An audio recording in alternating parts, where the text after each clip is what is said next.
শোভাবাজার কাণ্ডে যুব তৃণমূল নেতা সহ 7 জনের আত্মসমর্পণ।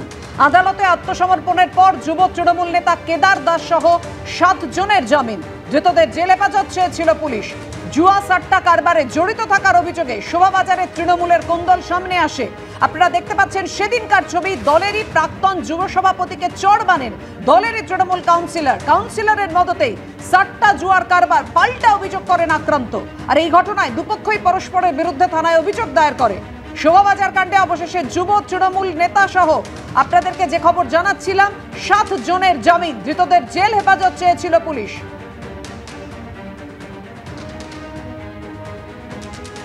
কথা বলবো, আমাদের সঙ্গে রয়েছেন আমাদের প্রতিনিধি আবির দত্ত। আবির, দেখো, তুমি জানো যে শোভাবাজারে যে চরকাণ্ড হয়েছিল এবং তার পরিপ্রেক্ষিতে দুটি মামলা হয়। সেই মামলায় আমরা দেখেছি যে 4 জনকে গ্রেপ্তার করা হয়েছিল আগে, গতকাল তারা জামিন পায় এবং এরপর আজকে যেটা দেখা গেল যে শোভাবাজারে যুব তৃণমূলের নেতা কেদার দাস সহ 7 জন তারা আত্মসমর্পণ করলেন আদালতে এবং তাদের জামিন মঞ্জুর করা হয়েছে।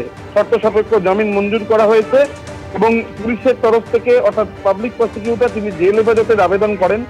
এবং তোমায় জানিয়ে রাখি যে এই যে ঘটনায় তদন্ত শুরু করেছে বটতলা থানার পুলিশ, তারা আজকে একজনকে গ্রেফতার করেছিল, তাকে আদালতে পেশ করা হলে তারও জামিন মঞ্জুর হয় আদালত থেকে।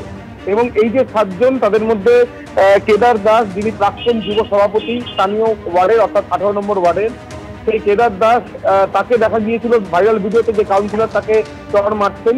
কেদার দাসের তরফ থেকে অভিযোগ হয়েছিল কাউন্সিলরের বিরুদ্ধে, পাল্টা কাউন্সিলরের তরফ থেকে অভিযোগ হয়েছিল কেদার দাস সহ বেশ কয়েকজনের নামে।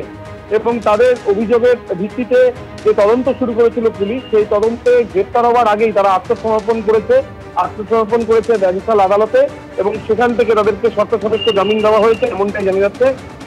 ধন্যবাদ আবির। জোর কদমে চলছে 21শে জুলাইয়ের প্রস্তুতির কাজ। এই মুহূর্তে আমরা রয়েছি মঞ্চের ঠিক সামনে। মঞ্চের কাজ ইতিমধ্যেই শুরু হয়ে গেছে। যে ছবি আমাদের ক্যামেরা পার্সন দেখাচ্ছে যে বক্স ট্রাস দিয়ে যে এই 21শে জুলাই যে মূল মঞ্চ তার পেছনটা তৈরি করা হয়েছে এবং এই প্রথম এই ধরনের লোহার বক্স ট্রাস সেটা কিন্তু 21শে জুলাইয়ের মূল মঞ্চের পেছনে ব্যবহার করা হচ্ছে এবং মূল মঞ্চ তৈরির কাজও কিন্তু চলছে। সামনে যে র্যাম্প দেখা যাচ্ছে, এই র্যাম্প দিয়ে মুখ্যমন্ত্রী মমতা বন্দ্যোপাধ্যায় 21শে জুলাইয়ের দিন যিনি প্রধান বক্তা তিনি ওপরের দিকে উঠবেন এবং মূল মঞ্চে থাকবেন। মূল মঞ্চে যেমন মুখ্যমন্ত্রী এবং অতিথিরা থাকবেন, তার সঙ্গে শহীদ পরিবার এবং তৃণমূল কংগ্রেসের যারা নেতৃত্ব তাদের বসার জন্যও কিন্তু জায়গা করা হচ্ছে। এই যে রাস্তা যেখানে আমরা দাঁড়িয়ে রয়েছি, এটা বেন্টিং স্ট্রিট, মূলত এটা ভিভিআইপি জোন হিসাবে ট্রিটমেন্ট পায় 21শে জুলাইয়ের দিন। এই রাস্তায় যান চলাচল কিন্তু সম্পূর্ণ বন্ধ থাকবে এবং মুখ্যমন্ত্রী এবং 21শে জুলাইয়ের যারা অতিথি রয়েছেন আমন্ত্রিত, তারা এই রাস্তা দিয়েই কিন্তু মূল মঞ্চের দিকে আসবেন। কিছুক্ষণ আগেই তৃণমূল কংগ্রেসের যারা নেতৃত্ব তাদের সঙ্গে এই 21শে জুলাইয়ের মঞ্চের পেছনে এই ধরনের যে ক্যানোপি করা হয়েছে তার ভেতরে কিন্তু মিটিং চলছিল এবং সেই মিটিংয়ে পুলিশের অফিসিয়ালসরা যেমন ছিলেন, বউবাজার হেয়ার স্ট্রিট থানার ওসিরা ছিলেন, সঙ্গে তৃণমূল কংগ্রেসের শীর্ষ নেতৃত্বরাও ছিলেন।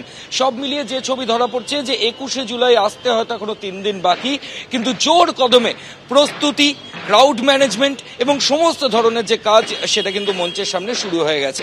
ক্যামেরায় সুবীর রায়ের সঙ্গে ময়ূখ ঠাকুর চক্রবর্তী, এবিপি আনন্দ, কলকাতা।